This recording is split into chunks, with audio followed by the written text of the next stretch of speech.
ఇదిగో అత్త కాఫీ. ఏమ్మా చిరాగ్గా ఉండవు. మీ అబ్బాయి ఖర్చులకు 1 రూపాయి డబ్బులు ఇవ్వట్లేదు అత్తయ్య నాకు. వాడి కాళ్ళు లేదేమోలేమ్మా. నేనేమో నా సరదా కోసం అడుగుతాను అత్త. ఖర్చులకు పోను మిగిలిన అంతటే కదా అడిగేది. వాడు రానేలేమ్మా, అడుగుతానా.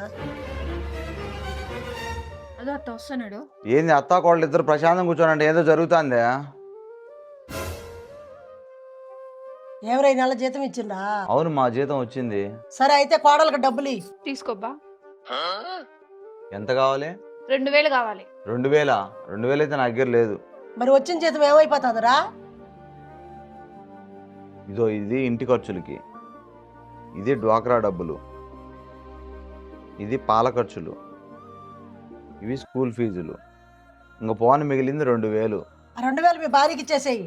ఈ 2000 నాకు కావాలా. నేను చెప్పినాను కదా అత్త నాకు ఈడని. అయినా నీ మీదనే మేము ఆధారపడి ఉండవు. నువ్వు వీకంటే ఎలా వచ్చు చెప్పు. మీరు నా మీద ఆధారపడి ఉండరని తెలిసే నేను ఈ డబ్బులను టర్మ్ ఇన్సూరెన్స్ కడతానా. టర్మ్ ఇన్సూరెన్స్ ఎందుకు? ఈ విషయం మీకు ఇంతకు ముందే చెప్పాల్సింది. మా కొలీగ్ ఒక అతను లాస్ట్ మంత్ రోడ్ యాక్సిడెంట్లో చనిపోయాడు.